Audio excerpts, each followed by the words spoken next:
Sahabat yang dikasihi oleh Tuhan Yesus Kristus, mari sekarang ini kita berdoa. Kami mempersiapkan diri mendengar kebenaran firman-Mu, nyatakanlah kebenaran sabdamu kepada kami.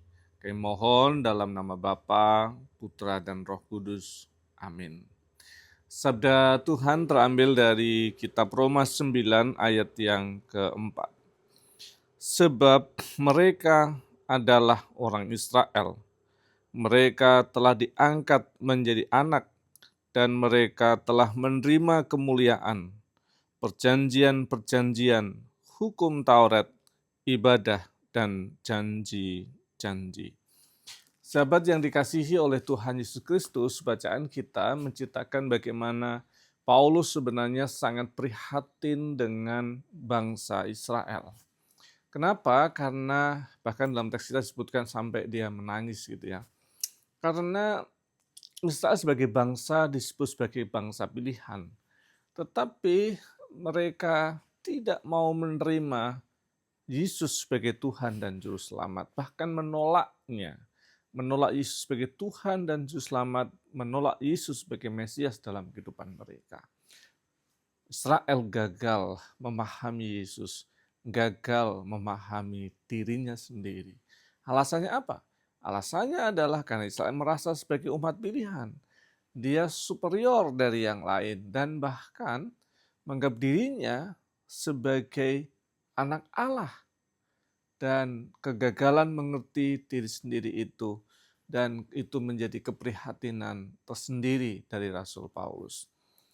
Dia menunjukkan kepada kita bahwa garis keturunan itu tidak menentukan iman seseorang kepada Kristus. Bisa saja dia punya garis keturunan tetapi gagal menghayati, memahami Yesus Kristus. Ini menjadi bagian penting untuk menolong kita. Yang pertama adalah kita perlu melihat Israel sebagai Allah Tuhan. Dia bukan agen Allah di dunia.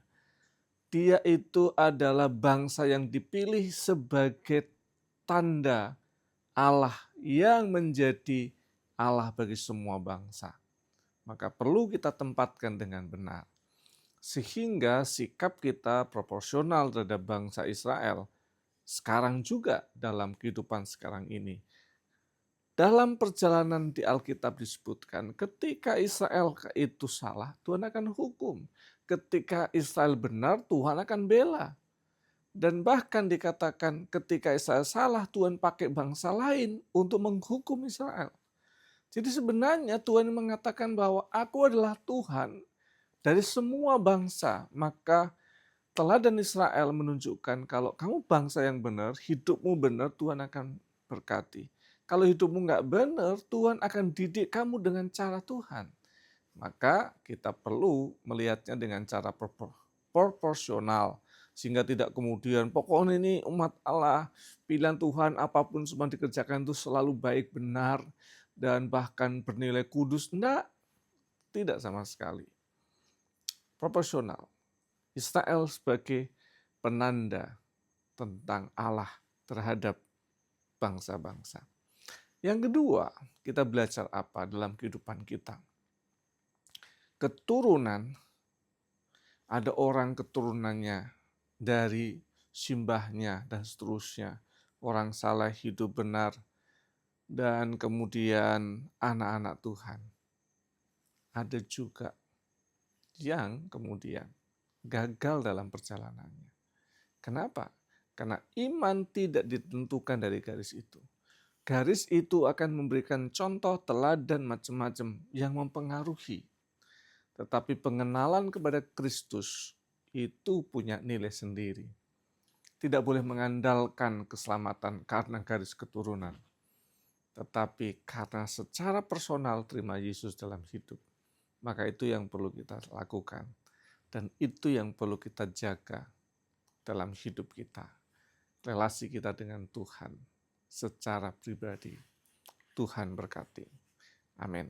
Mari kita berdoa. Bapa kami yang di surga, dikuduskanlah namamu, datanglah kerajaanmu, jadilah kehendak-Mu di bumi seperti di surga. Berikanlah kami pada hari ini makanan kami yang secukupnya. Dan ampunilah kami akan kesalahan kami, seperti kami juga mengampuni orang bersalah pada kami.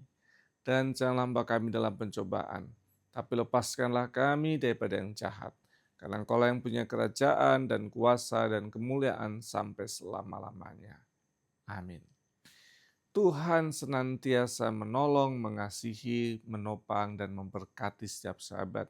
Dalam nama Bapa, Putra, dan Roh Kudus. Amin.